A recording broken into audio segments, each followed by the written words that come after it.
Bien-aimés frères et sœurs, c'est moi une joie de partager avec vous ce petit moment d'étude biblique. C'est une série que je commence, c'est sur un texte que nous connaissons très bien, Luc chapitre 15.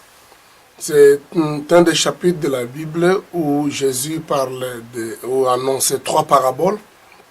Si moi je dois l'intituler, je dis trois paraboles, quatre personnages ou personnes égarées, un seul message et plusieurs leçons. Donc, trois paraboles que nous retrouvons dans ce chapitre 15 que j'aimerais lire intégralement et peut-être tenter de revenir à chaque fois qu'on recommencera l'étude. Sinon, retenez, c'est le chapitre 15 de Luc. Ça a 32 versets. Voici la lecture. Tous les publicains et les gens de mauvaise vie s'approchaient de Jésus pour l'entendre. Et les pharisiens et les scribes murmurèrent, disant, « Cet homme accueille les gens de mauvaise vie et mange avec eux. » Mais il leur dit cette parabole. « Quel homme d'entre vous, s'il a 100 brebis et qu'il en perde une, ne laisse les 99 autres dans le désert pour aller auprès de celle qui est perdue jusqu'à ce qu'elle la trouve.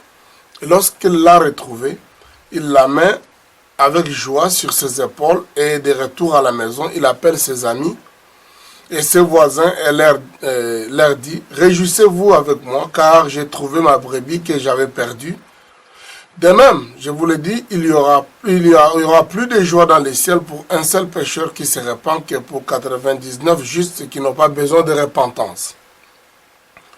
Ou quelle femme, si elle a 10 drachmes et qu'elle en perde une, n'allume une lampe, ne balaye la maison et ne cherche avec soin jusqu'à ce qu'elle la retrouve. Lorsqu'elle l'a trouvée, elle appelle ses amis et ses voisines et dit, « Réjouissez-vous avec moi, car j'ai trouvé la drachme que j'avais perdue. » De même, je vous le dis, il y a de la joie devant les anges de Dieu pour un seul pécheur qui se répand. Il dit encore, un homme avait 2 fils. Le plus jeune dit à son père, « Mon père, donne-moi la part des biens qui doit me revenir. » Et le père leur partagea son bien. Peu de jours après, le plus jeune fils, ayant tout ramassé, partit pour un pays éloigné, où il dissipa son bien en vivant dans la débauche. Lorsqu'il y eut tout dépensé, une grande famine survint dans ce pays et il commença à se trouver dans les besoins. Il alla se mettre au service d'un des habitants du pays qu'il envoya dans ses champs pour garder les pourceaux. Il aurait bien voulu se rassasier des carouges que mangeaient les porcs, mais personne ne lui en donnait. Étant rentré en lui-même, il dit, « Combien de mercenaires chez mon père ont du pain en abondance, et moi je meurs de faim. Je me lèverai, j'irai vers mon père, et je lui dirai, « Mon père, j'ai péché contre le ciel et contre toi. Je ne suis plus digne d'être appelé ton fils. Traite-moi comme un de tes mercenaires. » Et il se leva, et il alla vers son père. Comme il était encore loin, son père le vit et fut ému de compassion. Il courut, se jeta à ses coups et le baisa. Le fils lui dit, « Mon père, j'ai péché contre le ciel et contre toi, je ne suis plus digne d'être appelé ton fils. » Mais le père dit à ses serviteurs, « Apportez la plus belle robe et la revêtez. Mettez-lui un anneau au doigt et des souliers aux pieds. Amenez les veaux gras et tuez-les. Mangeons et réjouissons-nous, car mon fils, que voici, était mort et il est revenu à la vie. Il était perdu et il est retrouvé. Ils commencèrent à se réjouir. Or, le fils aîné était dans les champs. Lorsqu'il revint et approcha de la maison, il entendit la musique et des danses. Il appela un des serviteurs et demanda ce que c'était. Ce serviteur lui dit, « Ton frère est de retour et ton père a tué le veau gras parce qu'il l'a retrouvé en bonne santé. » Il s'est mis en colère et ne voulut plus entrer. Son père sortit et le pria d'entrer, mais il répondit à son père, « Voici, il y a tant d'années que je te sers sans avoir jamais transgressé tes ordres, et jamais tu ne m'as donné un chevreau pour que je me réjouisse avec mes amis. Et quand ton fils est arrivé, celui qui a mangé ton bien avec les prostituées, c'est pour lui que tu as tué les veaux gras. Mon enfant, lui dit le père, tu es toujours avec moi et tout ce que j'ai est à toi.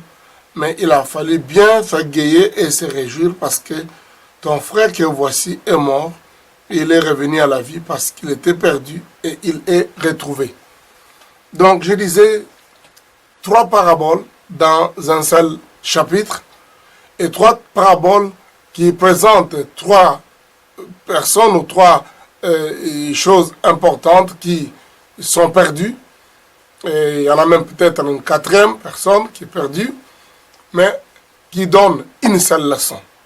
Une seule leçon, ça paraît simple à la voir, à voir la parabole. On se dit, c'est vraiment une seule leçon que le Seigneur est en train de nous donner. Non, un seul message, je voulais dire. Un seul message, mais plusieurs leçons. Nous allons tenter de ressortir ces quelques leçons qu'il y a dans ce texte, mais aussi montrer l'importance du message qui est présenté dans ces 3 paraboles.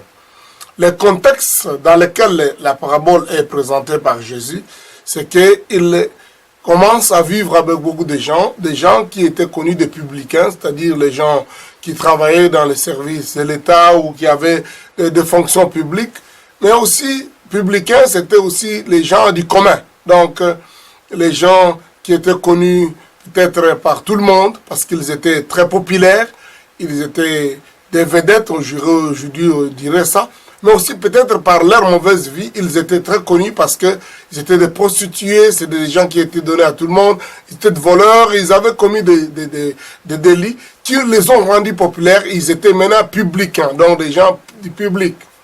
Et Jésus mange avec ces gens, parce que la Bible dit que les pharisiens, c'est-à-dire les chefs religieux, ceux qui tentaient à tout prix de vouloir plaire à suivre les régulations ou les principes, les lois du judaïsme, étaient mécontents et ils ont même commencé à demander comment Jésus peut-il aller manger et rester à côté de ces personnes. Alors Jésus, pour répondre, il raconte ces 3 paraboles.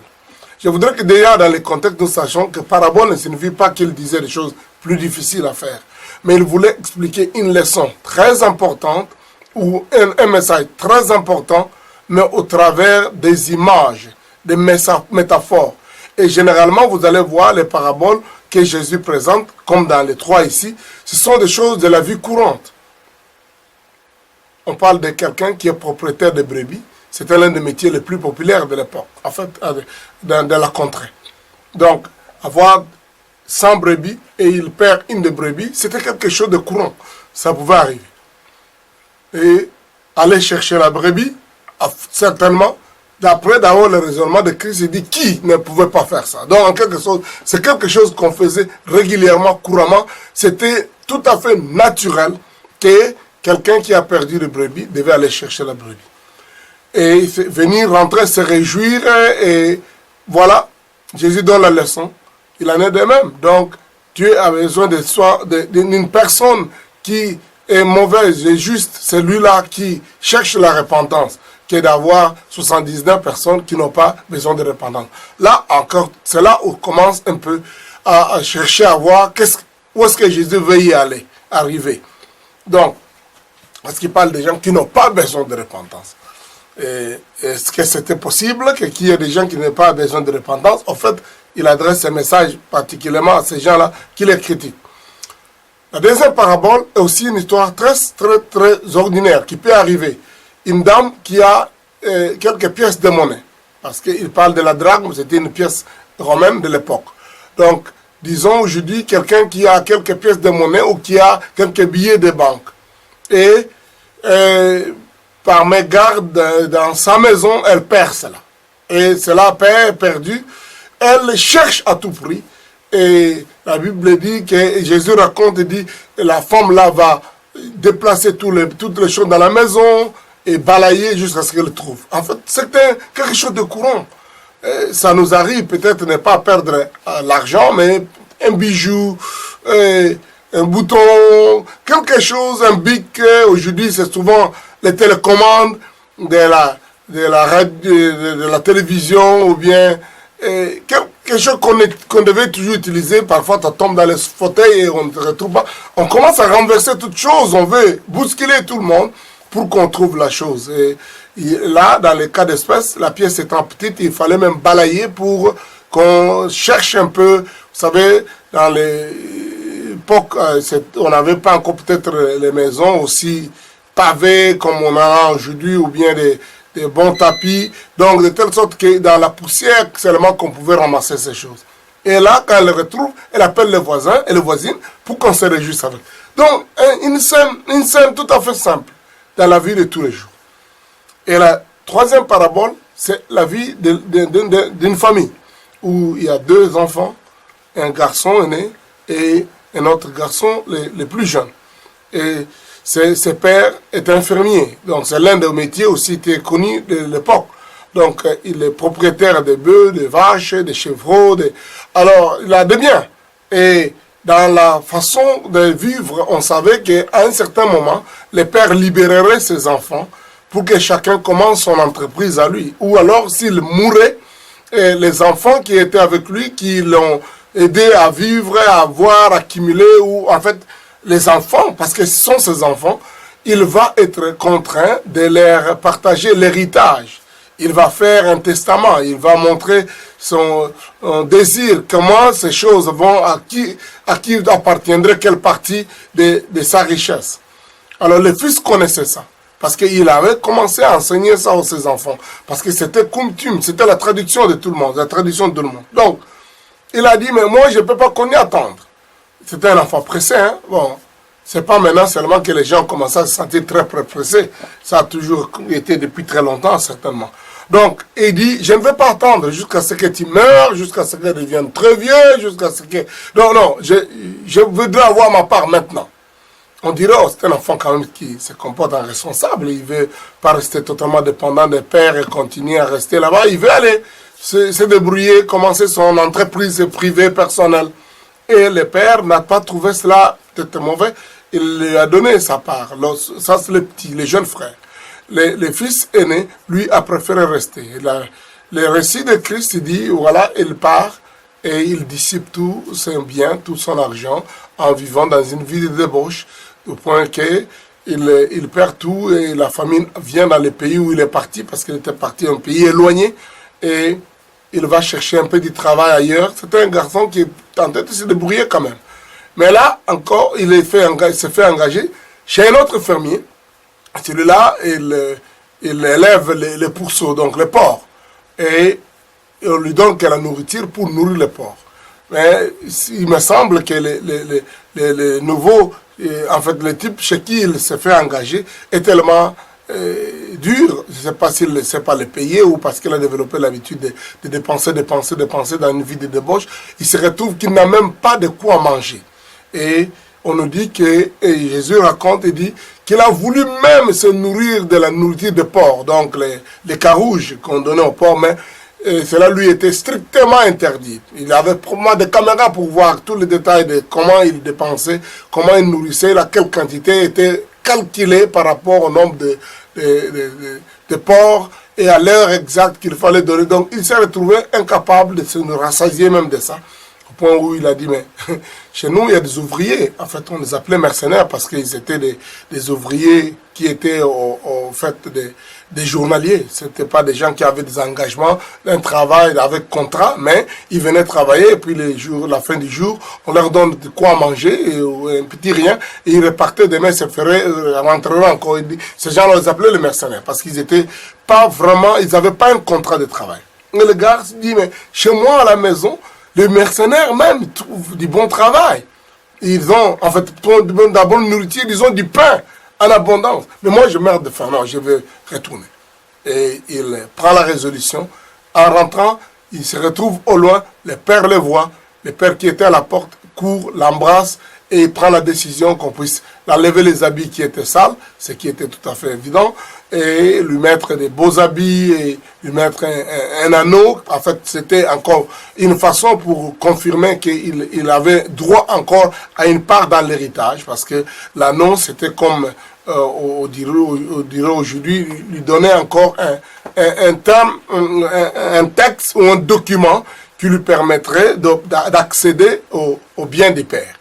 Et puis, on tue le veau gras, on commence à danser, se réjouir. Et voilà quand intervient le grand frère. Le grand frère qui vient, il est mécontent de ce que le père est en train de faire. Dépenser encore de l'argent pour quelqu'un qui a dissipé, qui a tout détruit. Donc, et le père explique qu'il ne peut que se réjouir. Il ne peut que appeler tout le monde à se réjouir de ce que ses fils qui étaient perdus étaient retrouvés, celui qui était mort, le vivant. Et voilà, bref, un récit tout à fait courant de quelque chose qui peut arriver, ou qui arrive d'ailleurs, qui arrivait à l'époque et qui peut arriver aujourd'hui. C'est ça qu'on appelait les paraboles du Seigneur. C'était jamais des histoires très difficiles, compliquées à comprendre. Donc, et c'est dans ce chapitre, Jésus raconte ça directement. Donc, il n'attend même pas que les gens terminent à penser à la première parabole. Il entre à la deuxième, il entre à la troisième. Parce qu'en fait, toutes ces paraboles ne donnent qu'une seule leçon. La possibilité d'être récupéré, d'être restauré, d'être gagné, la possibilité d'avoir, de sentir, d'être l'objet d'un amour profond, d'une compassion profonde. En fait, il parlait du salut. Il parlait de la nécessité d'être en ordre avec Dieu. C'est ça le message. Mais plusieurs leçons peuvent être tirées et c'est de ça que nous allons tenter de parler pendant les quelques sessions. Et lorsque nous aurons terminé cette première partie, et parce que nos minutes seront réparties de telle sorte qu'on arrête à un moment, nous reviendrons sur un autre point, nous reviendrons sur, et nous verrons autant de sessions que nous pouvons voir dans cette série. Et je crois que chacun de nous se réjouira de voir ces quelques études, ces quelques leçons que nous pouvons tirer. Je voulais commencer aujourd'hui, après qu'on a lu et raconté ces trois paraboles, commencer par dire que nous nous retrouvons dans ce texte avec des points comme les causes par lesquelles les gens se perdent, les causes de la perdition. Les causes, et elles sont diverses. Donc, premier point, nous parlerons des causes de se perdre ou de la perdition. Le deuxième point, nous parlerons des façons de se perdre. Il y a plusieurs façons de se perdre. Ce récit nous montre plusieurs façons de se perdre. Et après, donc, nous verrons plusieurs. En prenant chaque parabole, nous nous rendrons compte qu'il y a un peu quelques différences de la façon dont chacune de ces choses ou chacune de ces personnes était perdue. Et nous verrons aussi les conséquences d'être perdu, les conséquences de la perdition. Qu'est-ce qui arrive quand on se perd? Qu'est-ce qui arrive quand on vit dans la perdition? Et dans la deuxième partie, nous verrons les dimensions positives. Quelles sont les démarches ou les manières de se trouver ou de trouver la chose? Quelles sont les différences, les quelques méthodes, les quelques manières qui sont mises en place pour être trouvées ou pour se retrouver? Et enfin, nous étudierons aussi comment le salut arrive et quelles sont les dispositions qui sont prises en vue du salut et qu'est-ce que ce salut apporte, quelles sont les conséquences d'être sauvé, qu'est-ce qui arrive lorsque effectivement les gens sont retrouvés et les gens sont sauvés. Donc, nous commençons avec notre leçon aujourd'hui avec les quelques causes de la perdition. Pourquoi les gens se perdent? Si je dois prendre chacune de ces paraboles, nous nous retrouvons avec trois méthodes de perdition. Ou disons quatre. J'aimerais prendre quatre. On peut ressortir quatre méthodes de perdition. Parce que là, j'avais dit qu'il y a trois paraboles, mais il y a à peu près quatre personnes dont on annonce ici. Donc chacune de ces personnes, pour moi, en tout cas, est perdue. Ou chacune de ces choses dont on présente ici est perdue. Et on montre quelles sont les causes qui ont amené la perdition de chacune de ces choses ou de ces personnes. Dans la première parabole, Jésus parle de la brebis. La brebis qui devait être avec toutes les autres 100 brebis, mais elle, donc les bergers ou le propriétaire se rend compte qu'une des brebis n'est pas là, donc elle est perdue. Alors la première cause de l'égarement de cette brebis, les récits ne nous donnent pas les détails, pourquoi elle n'est pas là. Mais nous pouvons aller dans la nature même de la brebis. Qu'est-ce qui fait qu'une brebis puisse s'égarer? Et là, c'est là que nous nous rendons compte que la nature de la brebis est une nature qui facilite la perdition. Donc, la brebis, naturellement, elle est facile à se perdre. C'est à cause de ça qu'elle a toujours besoin d'être domestiquée, d'être encadrée, d'être orientée. Elle a besoin d'un guide. C'est à cause de ça qu'elle a besoin d'un groupe, d'être en groupe, ensemble.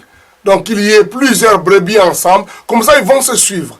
En fait, quand vous regardez les brebis, pas celles qui sont mises dans des fermes où on ne les déplace plus, mais naturellement, ou dans les endroits où on fait encore l'élevage ordinaire, naturel. Donc les brebis vont être ensemble et ils vont partir de l'endroit où on les garde dans la bergerie pour les conduire vers là où ils doivent trouver le pâturage parce qu'ils doivent brouter.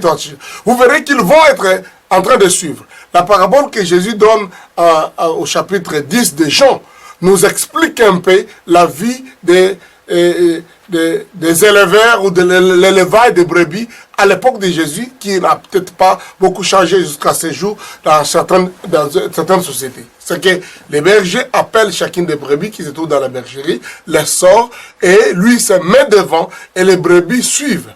Donc, il y a cette dimension de manque de direction, naturellement, que la brebis n'a pas. Elle a besoin d'être encadrée, orientée, guidée. Donc, par nature, la brebis est appelée à se perdre si elle est laissée à elle-même. Donc, si elle ne suit pas les ordres du guide, si elle n'entend pas la voix du guide, si elle n'est pas attentive, et surtout, si elle ne veut pas se mettre ensemble avec les autres. Cela explique un peu la nature humaine. Peut-être pas vraiment comme la brebis, sans un sens de direction, mais spirituellement et dans la vie réelle, on se rend compte que chacun des humains a besoin d'être un peu orienté. Si un bébé enfant naît et vous le laissez là, par nature, cet enfant va mourir. Il a besoin d'être guidé. Chacun de nos enfants, même en grandissant, quand il voit le feu, quand il voit la lune, quand il voit ceci, quand il voit une couleur, il a besoin d'aller toucher. On a besoin d'un guide pour ne pas se perdre. Les gens se posent des questions, mais pourquoi on parle que tout le monde a péché, on a besoin d'un sauveur? La nature humaine elle-même nous prédispose à nous perdre. Au point où nous, on a besoin absolument d'un guide, d'un sauveur. Donc, ce n'est pas parce que tu es né d'une mauvaise façon ou que tu as une anomalie physique ou psychologique que tu dois te perdre. Naturellement, depuis que l'homme, Adam et Ève, le couple, ont péché, a fait ce qui n'était pas la volonté de Dieu, l'homme a hérité, l'être humain, l'humanité a hérité cette faiblesse de tomber dans le péché, de ne jamais faire ce qu'on devait faire, de ne pas suivre ce qu'il faut faire, de n'être pas capable à la hauteur de plaire à Dieu et de faire ce qu'il faut, et d'être capable d'être avec en fait, une bonne communion avec Dieu, une bonne communion avec les autres personnes correctes. Vous voyez, il y aura tout ce sentiment de vouloir soit être rebelle, vouloir faire ce qu'on veut, aller dans son chemin à lui. Et la Bible dit qu'à cause de ça, donc Christ est mort, parce que chacun de nous suivait sa propre voie, en fait la voie d'égarement. Et il fallait qu'il vienne nous rassembler, qu'il nous ramène sur le droit chemin.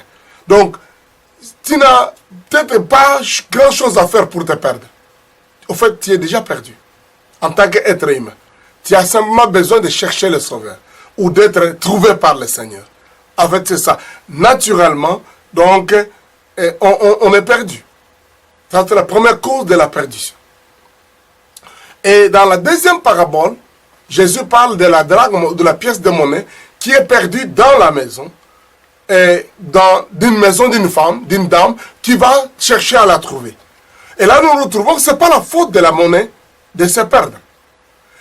Elle se perd parce qu'il y a quelqu'un d'autre qui est irresponsable, qui n'a pas pu la mettre à l'endroit où il fallait qu'elle soit facilement trouvable. Donc, la deuxième façon, premièrement, c'est par la nature qu'on se perd. Deuxièmement, par l'irresponsabilité des autres personnes. Ceux qui devaient être vos gardiens, ils commettent des choses, ils vivent, ils vous mettent pas sur la bonne voie, où ils font des choses, et ils ont un comportement qui automatiquement vous fait perdre. Quand on a des parents qui ne connaissent pas Dieu, qui ne connaissent pas le Seigneur, qui n'obéissent pas comme ils devaient faire, qui volent, qui détruisent, qui attirent des malédictions, c'est normal que des enfants subissent cela, subissent ces choses. C'est à cause du péché d'Adam et Ève que nous tous nous retrouvons aussi pécheurs. Donc l'irresponsabilité des encadreurs des parents peut amener la perdition des enfants.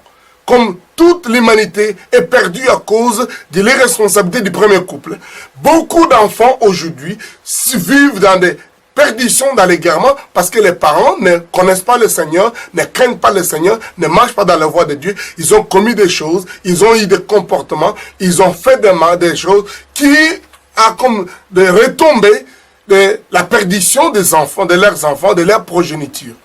En fait, chacun de nous qui pêche, qui fait quelque chose, ça fait mal à quelqu'un d'autre dans la société. Comme j'ai toujours dit, en voyant l'exemple d'Adam et Ève, en voyant l'exemple d'Abraham, aucun de nous ne pêche vraiment volontairement, ne pêche personnellement contre soi-même seulement. Mais notre péché étant contre nous-mêmes, a aussi des repères qui sont des péchés ou des fautes, des problèmes, des égarements dans la vie des autres. Vous voyez, quand Abraham a eu un enfant avec sa servante, la conséquence, il y a eu le conflit dans le foyer. Donc, et aujourd'hui, les peuples arabes, les peuples juifs ne s'entendent pas parce que pourtant sont des cousins. Mais leur problème, c'est le péché d'un monsieur qui s'appelle Abraham. Donc, beaucoup de parents, beaucoup de gens qui encadrent, beaucoup de leaders, des nations, des leaders d'entreprises, commettent des fautes dont les retombées amènent la perdition des autres. Donc ça, c'est la deuxième façon de nous trouvons ici. Donc, cette dame, elle a été irresponsable. Je ne sais pas s'il faut dire c'est elle ou sa fille ou son enfant. On ne donne pas tous les détails. Comme vous retrouvez dans la maison, où est telle commande, qui a déplacé telle chose. Il y a toujours quelqu'un qui a été irresponsable, qui n'a pas remis la chose à la place. Et voilà, ça se perd.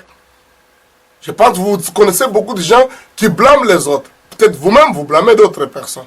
Peut-être aussi d'autres gens vous ont blâmé parce que vous avez été irresponsable, vous n'avez pas fait ce qu'il fallait faire au moment qu'il fallait. Et voilà que d'autres sont perdus, ne reconnaissent pas, ne voient pas les chemins ou ne sont plus utiles. Nous reviendrons sur les conséquences parce qu'effectivement, une pièce qui est maintenant perdue, elle devient inutile malgré sa grande valeur qu'elle avait. Donc, la deuxième cause d'égarement ou de perdition, c'est l'irresponsabilité des autres personnes ou des responsables ou des gens qui sont supposés être des chefs de guide.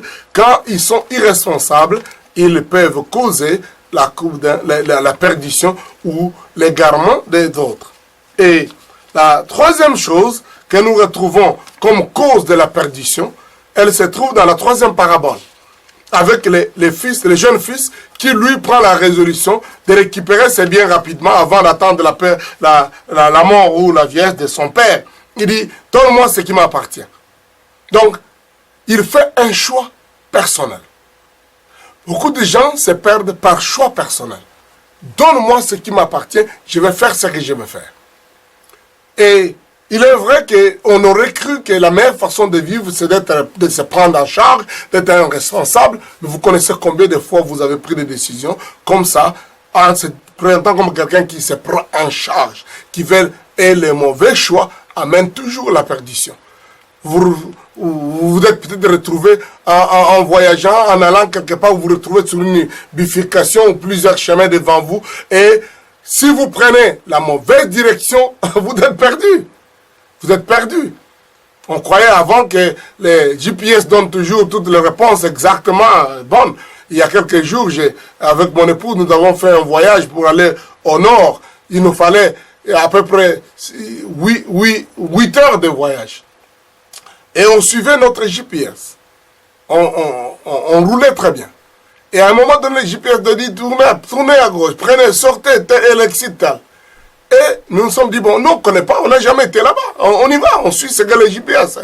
Et il nous a conduits sur un chemin qui nous a pris 12 heures. Et on s'est retrouvé quelque part, on dit, mais on avance toujours, ça va, on tourne à gauche, on y allait.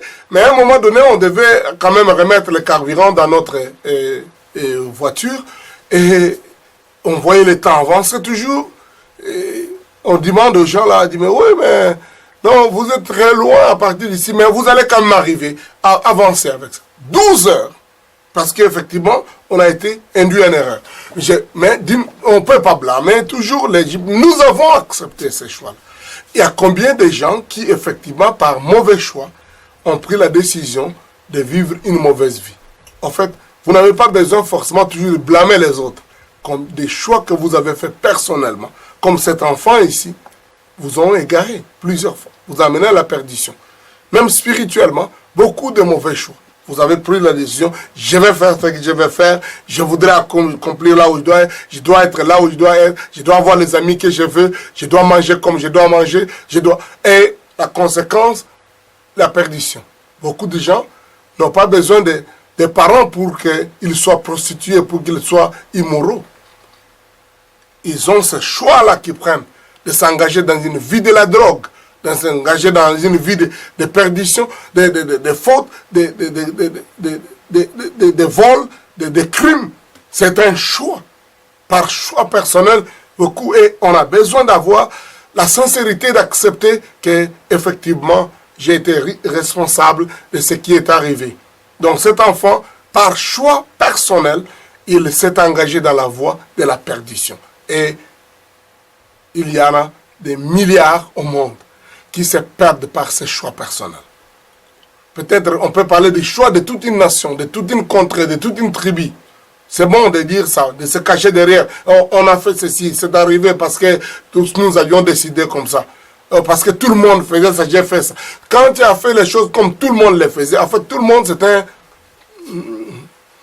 un échappatoire. Toi aussi, tu t'es retrouvé dans cette série-là parce que tu as cru que tu es parmi tout le monde. Mais chacun de nous a des décisions et des choix personnels à faire. Et la perdition vient par ces faits-là. Donc, même si Adam et Ève, par notre nature, nous a communiqué la nature des faiblesses, même si des parents nous ont induits en erreur ou ils n'ont pas vécu comme de meilleurs modèles, mais en grande partie, nous sommes nous-mêmes responsables. Chacun de nous est responsable de son choix, de ses actes, des péchés qu'il commet, qui l'amènent à la perdition. Donc l'homme n'est pas simplement perdu parce qu'il a la nature des pécheresse, nature pécheresse, parce qu'il est né des parents qui sont dans le péché et qui ont été irresponsables, mais parce que l'homme fait aussi de mauvais choix, individuellement, par ses actes qui amènent à la perdition. Et prenons le quatrième exemple de forme d'égarement. Parce que là, nous nous retrouvons avec un autre enfant, effectivement. C'est le frère aîné qui est resté à la maison. Il est resté à la maison. On croirait que, bon, tout va bien pour lui. Il a fait un bon choix de rester à la maison. Mais quand nous regardons très bien, nous nous rendons compte que sa colère, sa façon de ne pas être d'accord avec la fête qui se passe, que son père organise, prouve que lui-même était aussi dans une forme de perdition. Sa mauvaise conception du salut, de la relation avec son père, sa mauvaise compréhension, donc son ignorance de la compassion a amené à ce qu'il soit aussi perdu. Vous voyez, vous pouvez rester très religieux, très bien, tentant de faire tout ce qu'il faut, mais si c'est parce que vous croyez que c'est ça qu'il faut faire pour plaire à Dieu, donc cette religiosité, cette ignorance de la compassion, de la miséricorde de Dieu est une chose qui a perdu beaucoup de gens. En fait, beaucoup de religions sont nées sur cette base. où les gens font des efforts personnels de tenter de faire, avec ça ils vont croire qu'ils vont hériter la vie éternelle. Mais je vous annonce la mauvaise nouvelle, ce qui est triste. Toutes les religions osent ça, et à cause de ça, les religions sont à la base de la perdition d'un grand nombre de gens. Parce que chercher à faire des efforts personnels pour se tailler les chemins du ciel est un effort vain, est une perdition, c'est en fait une autre forme d'égarement. En fait, c'est une utopie, c'est une illusion, ça n'arrivera jamais.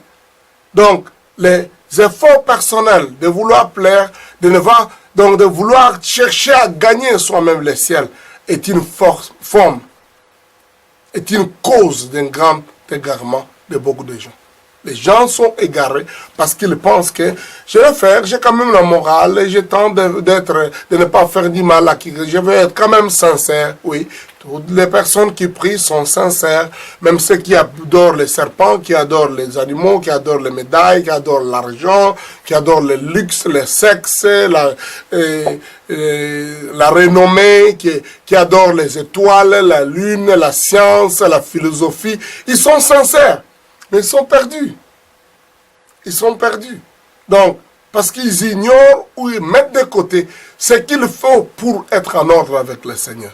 Même ceux qui se font autant de sacrifices, d'acrobations, qui font tout pour tenter de se forcer à être agréable à Dieu, comme cet enfant, ils finissent par être aigris pour dire « Mais je n'ai plus hérité malgré tout ce que j'ai pu faire, les efforts que j'ai voulu, tout, je n'ai pas offensé. » Aucune de tes lois, mais mon père, tu ne m'as pas donné telle chose. Oui, c'est ça malheureusement qui arrive à plusieurs religieux, qui arrive à beaucoup de gens qui tentent de gagner le ciel par leurs propres efforts. Donc aujourd'hui, nous nous arrêtons là-bas pour notre étude. Le 15e chapitre de Luc nous donne ces séries de paraboles avec une même leçon, un même message, mais aussi plusieurs leçons. Aujourd'hui, nous avons tiré ces leçons sur les causes de la perdition. Je ne sais pas en ce qui te concerne. Ta propre nature, ta propre façon d'être, parce que tu es un être humain, ça t'a perdu. Ça t'amène à la perdition. Et Dieu a provu pour ça. C'est pour ça que Jésus est mort, pour que nous puissions te récupérer. Peut-être, tu penses que tes problèmes, la base de tes problèmes, c'est les autres. Oui, il y a des gens qui sont irresponsables, des parents, des frères, des leaders, des autorités, ont amené la perdition de plusieurs. Vous vous retrouvez peut-être victime de ça. Des choses dont d'autres ont fait qui vous amènent aujourd'hui à voir les conséquences graves de la perdition. Il y a quelqu'un d'autre aussi qui a pris la responsabilité, Christ, de mourir à votre place. Donc, si ce que vous vivez parce que quelqu'un a fait du mal, il y a quelqu'un d'autre qui a fait du bien pour vous récupérer, vous restaurer. Oui, peut-être c'est par votre propre choix. Vous connaissez, vous comprenez que des choses que vous avez décidé à faire à un moment donné vous ont amené là où vous êtes aujourd'hui, dans la situation dont vous regrettez. Il est vrai, si c'est votre choix, il y a une autre façon de faire un autre choix. C'est d'accepter le Seigneur vivant, le Seigneur glorieux, de venir auprès de lui, et lui, il vous sauve. Parce que lui a fait le choix de mourir pour vous. Pour le moment, vous vous efforcez par la religion, par toutes sortes de pratiques, parce que vous avez voulu au travers de ça gagner le ciel. Mais ce n'est pas ça. C'est la compassion de Dieu qui sauve. Aujourd'hui, vous entendez ce message, c'est le message que Jésus voulait communiquer. Que vous avez besoin de la repentance. Ne vivez pas des gens comme ces 79 personnes qui se croient justes, qui font leurs propres efforts, comme les frères aînés, qui sont aigris, mécontents, qui font tout ce qu'ils peuvent faire, mais n'ont pas réussi. On veut obtenir la grâce de Dieu par la repentance. Seigneur, nous te disons merci pour cette étude. Merci des leçons que tu nous as prises aujourd'hui. Nous nous recommandons à toi, Seigneur. Bénis notre vie, Seigneur. Nous venons à toi parce que nous avons besoin de toi. Au nom de Jésus.